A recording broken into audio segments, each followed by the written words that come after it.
Hello, all you beautiful people. Mwah. Whether you are listening live or watching the replay, I hope you are ready for a cracker of a tap and talk here today, because we are going to actually uncover what your money story is and what's blocking your ability to get better results with money. I don't care where you're at, whether you are making, whether you're struggling to get by, whether you're making $100,000 a year, whether you're making $100,000 a month, there's always the next level, and we reach a plateau.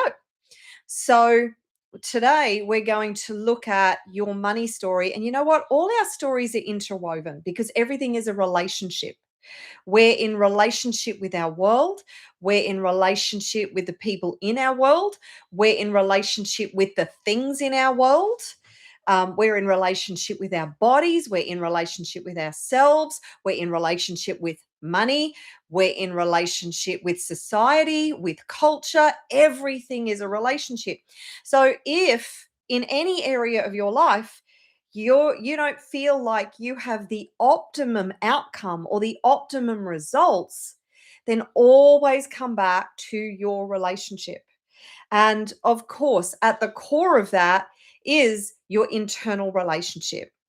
So you cannot outperform, you cannot get results that are better or do not reflect what is going on internally.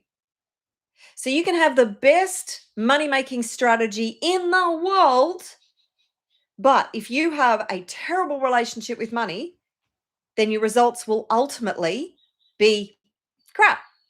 There's no other way around it. This is why we do so much work on your internal relationship with money, wealth, abundance, success, freedom, all the things. Now, the reason I'm doing these lives now, which is kind of a new thing in the last few weeks, is because what do? We tap the whole time that you're listening. And a lot of the time it's passive, and I do like a training, or I give I share some tips and strategies and things like that. Today is not passive.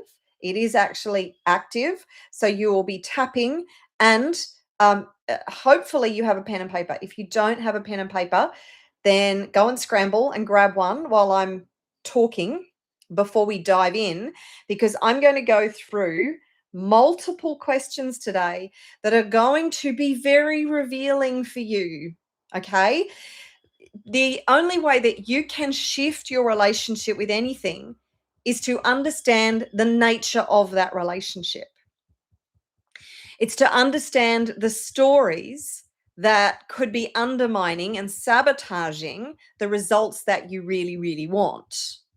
And this is where a lot of people, they tend to lose faith. They get into a state of despair, disappointment. They feel disparaged. They feel confused and overwhelmed, and they don't know what to do because they feel like, well, I'm doing all the things that the law of attraction tells me to do, and it ain't working. This is why tapping is so incredibly beneficial and powerful, because and why we're doing the tap and talk. Damn, I'm going to apologize for my squirrel brain. I go off on all tangents because I've got my brain's like freaking ping pong balls going on all the time. So this is why I dance around sometimes. But the reason that we do this, the tapping, is because even if you are not focusing on anything specific, this is actually calming the central nervous system. It is working on something within your emotional body, your mental body, and it can realize you need to work on. That's the beauty of this technique. The more you tap, the more you will get results. The more you will see your life change. So while I'm talking, yabbering on, I can talk underwater, guys. I can talk under cement. Please don't try that. I don't want to test that theory, but I think I could probably talk under cement. See, told you, ping pong balls. Squirrel. Can you imagine living in my head? No, don't do that. It's torture. Anyway, back to the show. Keep tapping. While we're working together, just keep tacking. I know I'm weird. I'm off the wall. Just be grateful that you don't have to live with me. And yes, I hope you're finding me entertaining right now. So while you keep tapping, you are literally you are breaking those emotional attachments to your past because they're not targeted at the moment. You actually don't know what you're releasing, but you're releasing something. While you're tapping, you're releasing something. Now, if you're sitting there looking at me going, you know what, dude, I am on a crowded bus right now on my way to work or whatever, wherever you might be watching. I ain't doing that on my head that you're doing right now because everybody will think I'm the biggest weirdo ever. So, what you can do is, I love this. I got this from Dr. Steve Wells. If you're into tapping, you will know Dr. Steve Wells. He's Australian. Well, you should. And you can just tap on the ends of the fingers because there are meridian points at the ends of the fingers. And this is all you do. You can do this. You can put your hands down in your lap and just do this. Nobody is going to even notice. And if they do, they'll just go, oh, she's nervous or she's got a little twitch going on, or, they don't care. Do you know, I walked through Sydney once. This is years ago. I felt very self-conscious doing it. But I was walking through Sydney and crowded part of Sydney in the city. And I was working on myself. And I was doing this. And I was watching people because I was very self-conscious. It was a bit of an experiment, I guess. Do you know, nobody paid me any attention. Everybody was too busy, caught up in their own minds and the narrative and the conversation that's going on up here to pay me any attention whatsoever. True story. I used to do it on the bus too. And the train. That's when I was working in corporate in Sydney. Oh, glad I don't do those days anymore. So we are looking to heal your relationship with money today. Are you ready? So I hope you have a pen and a piece of paper. And as I said, I have some questions prepared. It would be good if I begin at the beginning. Where is the beginning? Here we go. So what I want you to do is, now if you can write and tap at the same time, fantastic. Just means you take, your writing hand, and if you've got a pad, you can just write while you continue to tap somewhere, anywhere. Don't care. You can do this while you're writing. Just keep tapping, okay? That is the whole point of the tap and talk. I call this flow tapping, by the way, because you're just flowing and tapping. So the first question: what is your earliest emotional memory involving money? So that's the first part of the question. It's like a two-part question. What is the first emotional memory that you have involving money? Just pick up on the first one that comes to mind. And how did it make you feel?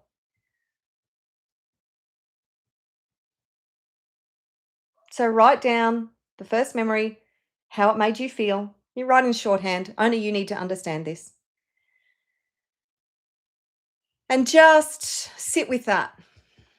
As you tap, just sit with the memory.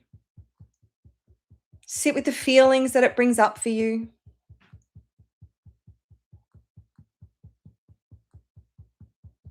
Just tap.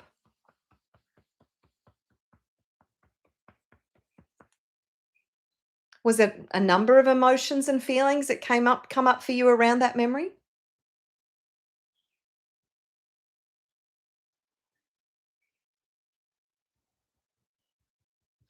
What decisions did you make as a consequence of that memory?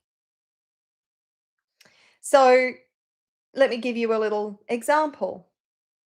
Say, for instance, the earliest memory that pops into your head, because there could be lots of memories, but there will be prominent ones that come up first. Maybe your mum and dad were arguing about money. You're sort of, maybe you're in bed and you can hear them having a heated discussion because there's not enough money. They can't pay the bills. Maybe your father, depending on your generation, of course, but maybe your father had lost his job and all of a sudden there's massive stress around money. How did that make you feel? Did you feel stressed, anxious? You recognize the conflict. You feel a sense of uncertainty. You probably feel a sort of sense of fear underneath. The decision that you could potentially have made from that is money causes conflict. There's not enough money. Money causes arguments. You have to work hard for money. It could be a whole array of different decisions that your subconscious made as a consequence of that specific situation, which could have and possibly, probably was repeated. Because remember, your parents had habitual patterns too. They had belief systems too. And back in their day, depending on how old you are, it's possible that this work didn't even exist, that there wasn't such a wide and broad understanding of this work and the brain and how the brain is molded and shaped and conditioned, and how how the subconscious responds to situations and circumstances and makes decisions based on these situations and these circumstances. And then what does it do? It just looks for evidence to reinforce the beliefs, that the limiting decisions, or the decisions in general, not just the limiting ones, but the decisions. It will look for evidence to reinforce those decisions. Because you can look for evidence of anything on either side of the equation. But if your brain is wired to look for evidence of the negative, then you will find what you're looking for. You cannot find what you're not looking for. And this is why we have these habitual patterns. This is why these situations and circumstances just keep repeating. If you have the belief there's never enough money, you will just keep repeating the patterns that produce the result there's never enough money. This is why your consciousness is so, so important. So breathe. Feel the feeling. Just feel the feeling. You can say to yourself, this feeling of anxiety, this feeling of stress. Recognize and acknowledge that that was in the past. That is history. Today's results are actually yesterday's news, because today's results are the result of the thoughts, the beliefs, the patterns, the behaviors, the actions that you did yesterday, the day before that, and the day before that. Okay, let's move on. You can always come back and do this particular video multiple times, by the way. And hey, can I just ask a big favor? So this is a new initiative for me. I want to reach like millions and millions and millions of people with this incredible technique, because I want to change so many people's lives. It's always my intention to try and to save as no. Let me rephrase that. It's always my intention to help as many people as possible. So you can help me do this by just giving me a thumbs up and subscribing to my channel if you're not subscribed already. And then later on, sharing this out with other people. If you can do that, you help other people and you help me spread the word with my channel. And this incredible technique, because I'm so in love with this technique. In case you didn't notice, I've been doing it for so many years now. So let's move on to the second part, and you can always come back and do this video and find more things and keep tapping. The more you tap, the better results you're going to get. Right, so second question. Growing up, what did you repeatedly hear or observe about wealthy people, success, or money in your home? Growing up, what did you repeatedly hear about money, wealth, and success in your home?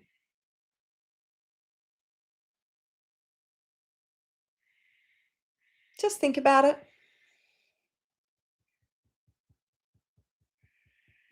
Is wealthy people are selfish, mean, unkind, thoughtless, criminals?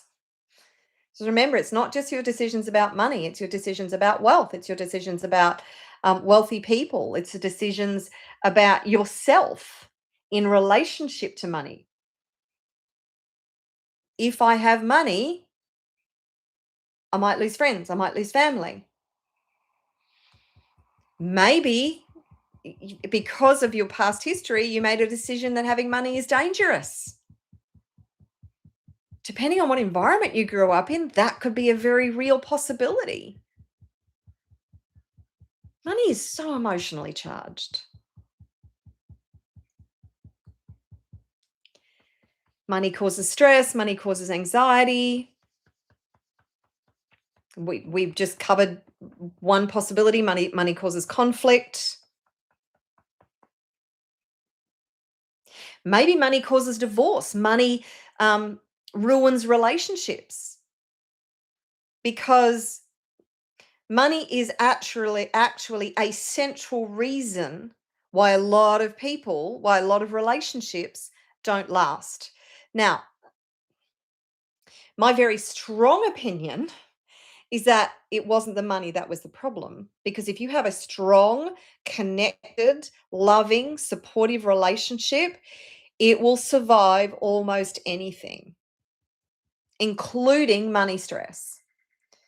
But money creates so much stress that often it is the agitation of the money stress that brings all the other resentment and all the other stuff up that needs to be resolved within the relationship. But people just see it as, well, it was the money that caused us to argue so much. So normally what you're arguing about is not actually the reason that you're arguing. It's just the thing that is right in front of you that seems to be the reason that you're arguing. So maybe you made the decision that you can't be spiritual and rich at the same time. That's a lie. So, growing up, what did you repeatedly hear or observe about wealthy people, success, or money in your home? Is there anything else that comes to mind?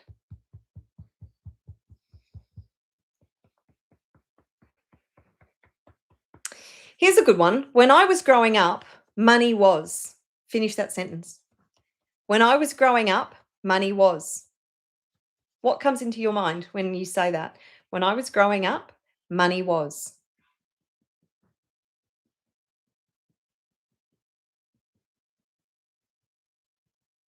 Keep tapping with me.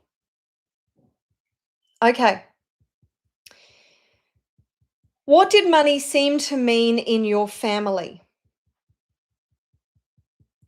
Did it mean safety, power, conflict, stress, control, freedom, fear? What did money seem to mean in your family with the family dynamics? What meaning did you give to money? What meaning did money have in your family?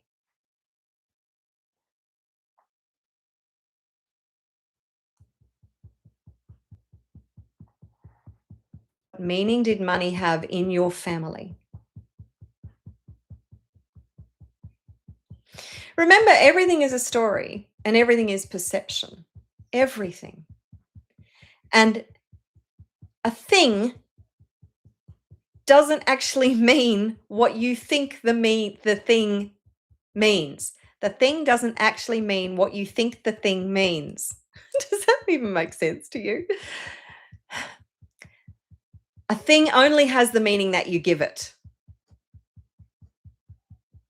And everything is perception. Everything. Politics. Politics is so divisive, but it's all built on people's perceptions. Your conflict with others is built on perception, story. It is your understanding of something that causes you to make a decision and form an opinion. That's how we work. That's how we have to work, because we're it's very, very rare that we have access to all the information that could be around a topic to make a decision, to make an informed decision. Very rarely. So what we do is we take the information available to us and we fill in the gaps, and then we make an opinion. Form an opinion. So for instance, I'm going to deviate for just a second, but there was a story that was in the 7 Habits of Success. Very good book. And it was about a man who got on a train, and he had 2 children with him. And he got on the train and his kids were running amok. Like, they were running up and down the train. They were annoying the other passengers, and people were getting pretty pissed. They were like, dude, can you just control your kids? And the father was paying no attention to them whatsoever. He was off in his own little world. And somebody eventually said to the father, confronted him and said, mate, can you please control your kids? And there was obviously some anger and resentment toward the guy and hostility toward him, not physically, but, people were just annoyed, just control your kids, mate. Anyway, it turns out he sort of turned to this person. He said, oh, I'm so sorry. I've just come from the hospital. My wife just died. Okay, new information.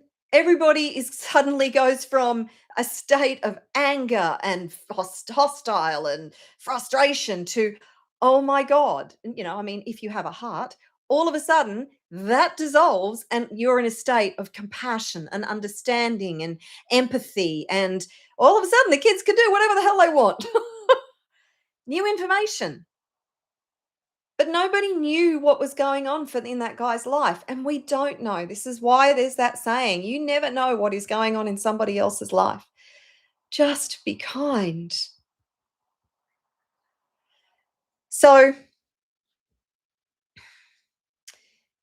you've created meaning around money, depending on your situation, your circumstances, your experiences, and the decisions that you formed as a result and a consequence of those experiences, which were very limited.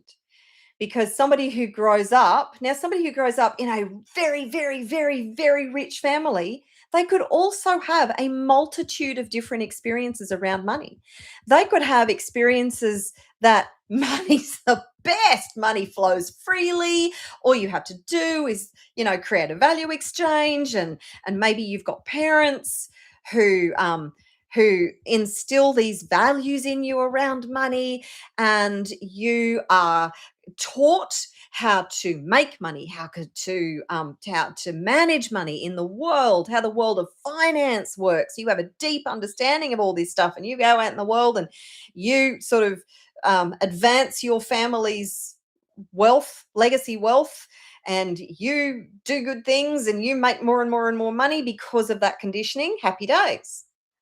But there could also be somebody who comes from a very rich family who has a very different experience, who maybe the family is narcissistic, and they're cruel and they're unkind, and they are abusive. And maybe they use money as a form of abuse. So the decisions that the child could potentially make, is that money makes people cruel and nasty and egotistical and unkind and thoughtless. So another story, I was working with a lady once, and she actually grew up in not a very rich family, but in a wealthy family. And her father made a lot of money, and her mother was the keeper of the home. And her mother was cruel. And so cruel to her. So her mother was just not a very nice person, from what I could gather. That's obviously my judgment through her eyes. And her father, because if he had divorced her mother, then he would have lost a lot of his wealth because the wife would have taken it in the divorce settlement. Now, because money was such a high value to him, he chose to ignore what was going on for his daughter because money was a priority for him. So she felt abandoned. She obviously, if she had a wicked mother, then, and her decision around money was that money just makes people cruel and nasty. And she didn't want to have anything to do with money as a consequence. Now, this is all subconscious, remember. This is how powerful your subconscious is. So you can come back to this. It's important that you understand what you've been reinforcing all your life. So what decisions did you make back in the day that you have been reinforcing all your life? Have you ever felt guilt, discomfort, shame, any inner conflict when receiving money? Any conflict when you go to give somebody an invoice? Any reservations? If you were to increase your prices, how would that feel? Have you ever felt bad for wanting more? I know these are a lot of questions to throw at you, but I only have a limited amount of time. Gosh, we've been going for half an hour already. I think we're going to be here for a little bit longer. So just identify if you've ever felt any of those conflicts. Describe when on a little piece of paper. Like I said, you can use short notes. And why you felt that internal conflict. Lack of self-worth, lack of self-belief. Was there a judgment about receiving more money? Self-judgment? Was there a feeling like, oh, I'm not worth it, I don't deserve it? Is that feeling like, oh, there's not enough money in the world, and if I take that money off somebody, then they are going to have less money, and that's not fair on them?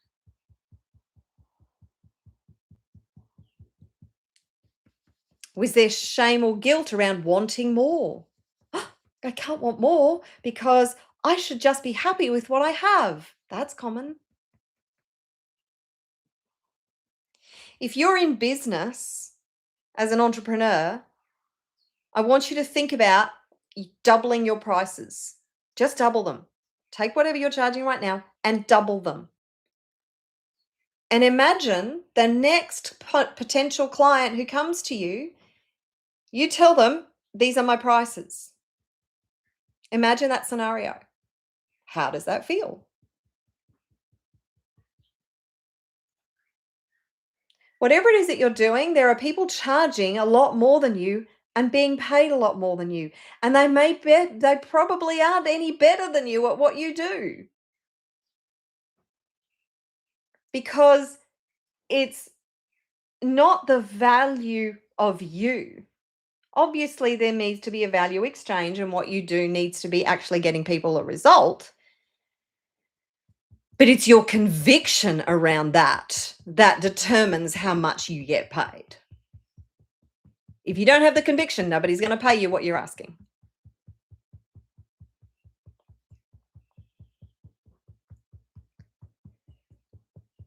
So as you focus on that feeling, the shame, the guilt, the lack of self-worth, the lack of self-confidence, just keep tapping.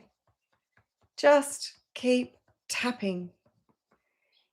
You're going to feel this incredible sense of relief once you have finished this session with me.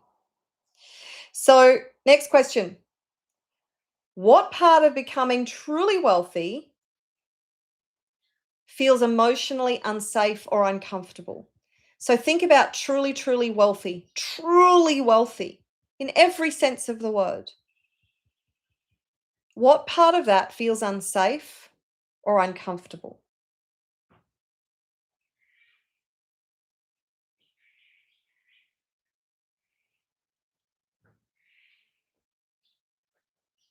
What fears come up for you?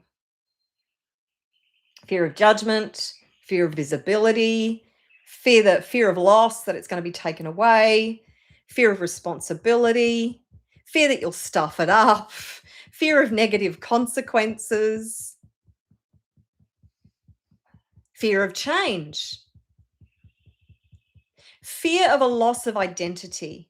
That's huge, you know. It's like, oh, I don't know who I'll be if I'm really wealthy. I only know myself as having this much money. If I'm truly wealthy, who will I be? It becomes like this defining thing in our lives. Nothing can define you. Nothing. Fear of losing loved ones, fear of being different, fear of being disliked. Oh, that's a huge one. Fear of rejection, judgment, and criticism, because people will dislike you because if you're wealthy, you're not like them. Or if you're wealthy, maybe they have judgments and criticisms about wealthy people. Have to have the courage to be disliked, by the way, because there's always going to be people in your life who dislike you. I don't care how nice you are. I don't care. You could be the nicest person in the world. There will always be people who dislike you for some reason. It might even be a random reason, might even be a made up reason. Got to have the courage to be disliked. If you want to be super wealthy and super successful, got to have the courage to be disliked.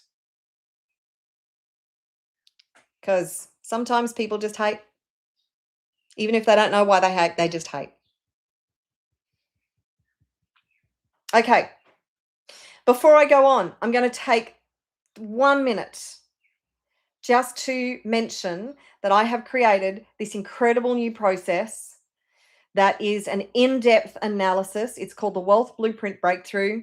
And it's over 40 questions that I get you to work through. You send it to me, I analyze it, and then I create a video and a report to send back to you that identifies the top 3 money blocks that you have and processes and strategies and tapping scripts to actually clear those money blocks. And I provide for you a unique strategic action plan that is specifically designed just for you based on your answers and your passions and your vision for your future as to how to create the wealth and the success and the freedom that you desire. This is groundbreaking because I've never seen anybody do this.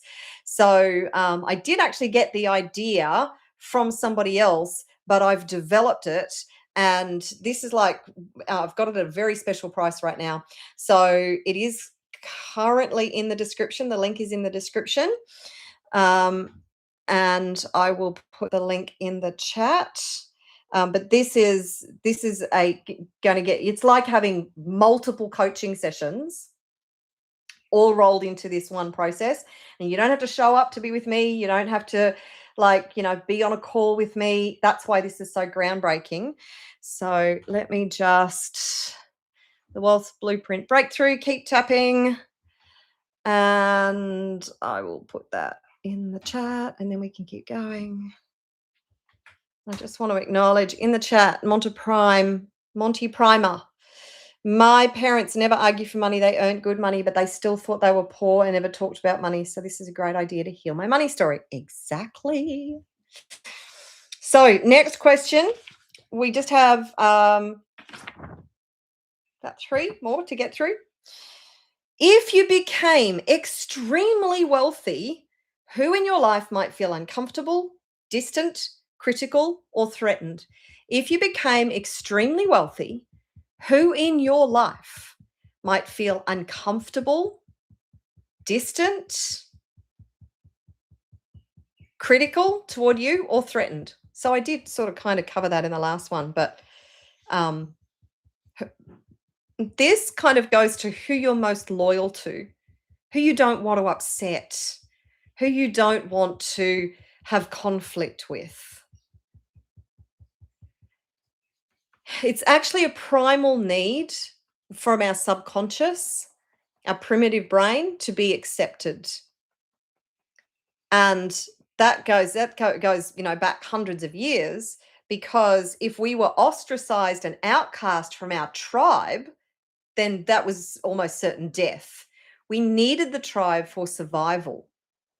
So the idea of upsetting and being judged and ostracized by the tribe, that was literally an existential threat. And this is why we have these habits. Oh, my connection's unstable. Hopefully I'm back. Okay, so question number 7, because I don't want to keep you here for too long. What financial patterns keep repeating in your life, even though you consciously want different results? What financial patterns keep repeating in your life, even though you consciously want different results?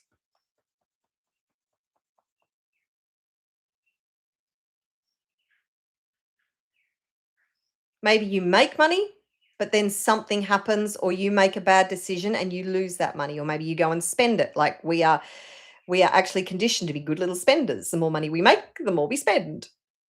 It's a vicious cycle for many, many people.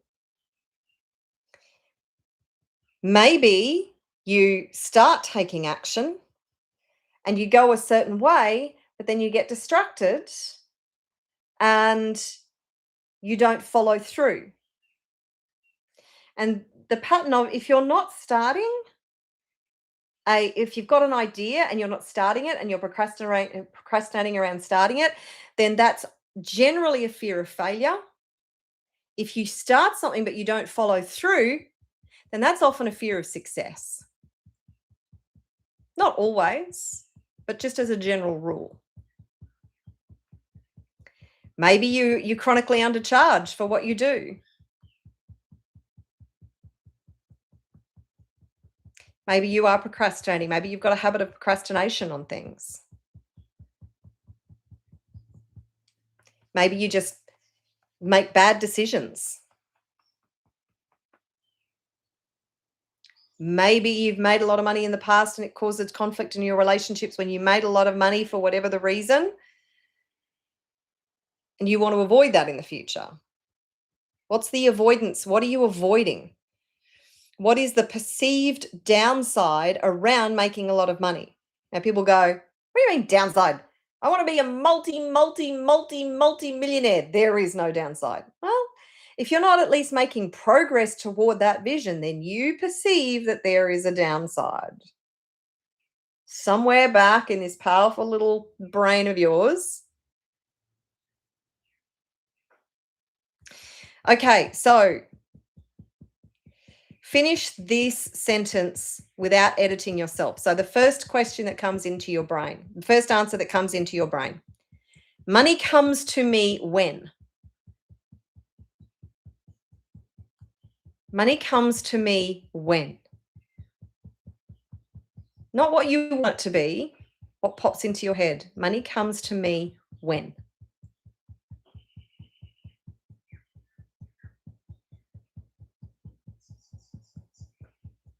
Money comes to me when I work really hard.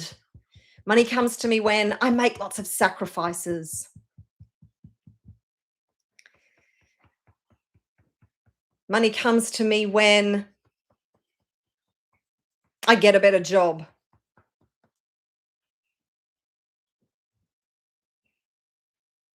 What are the conditions that you have put on? Because your results will reflect whatever the conditioning is. Your results will reflect whatever the decisions you have made. That is the law. And money leaves me when? Money leaves me when?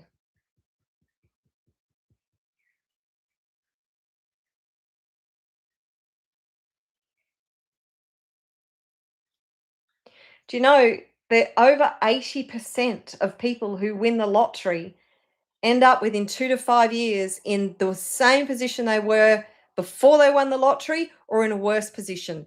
I heard a story once about a guy who won millions and millions of dollars, and he made what he thought were sound investment decisions with that money, lost it all. Lost it all because of his money baseline, because of his relationship with money. This is what happens. This is why your internal relationship with anything is the key foundational thing that will cause the results. So you've got to track it back. I could give somebody who is financially struggling $1 million today, and they will repeat the habits and decisions that they have made in the past that will potentially 8 out of 10 times cause them to fritter away that money. So, sad story about a lady next door, neighbor of mine. And so Natalie, most beautiful person, one of the most beautiful people I've ever met. And I met Natalie, keep tapping. I met Natalie. We had moved in here 7 years ago next week. On April Fool's Day, we moved in here into our dream home. And the people next door, the house next door was rented, but then Natalie, who lived up the road, I didn't know her at this point, her mother was living in a southern state in Australia, in New South Wales, and Natalie's sister, so her mother's other daughter, died from cancer. Tragic. I think she was only I don't even think she was in her 60s at that point. So her mother sold her place in New South Wales, moved up here to be close to Natalie, and she bought the house next door. Laurelie, I think I remember her name was. So Laurelie moved in. She had some money left over from the house that she had sold and the house that she bought here. And she did she was a beautiful lady too. She had such kindest heart. And she did some renovations. She did the place up. Within less than a year, she had cancer and died. Like, it was that quick. So Natalie moved in with her partner because her mother left her the house and left her the money and all this stuff. So Natalie didn't own a house, and she moved in with her partner, and they've done more renovations. And just to watch, because her mother gave her money, just to watch how that money slipped through her fingers very, very quickly. Natalie she was a smart person. She just never had to manage money before.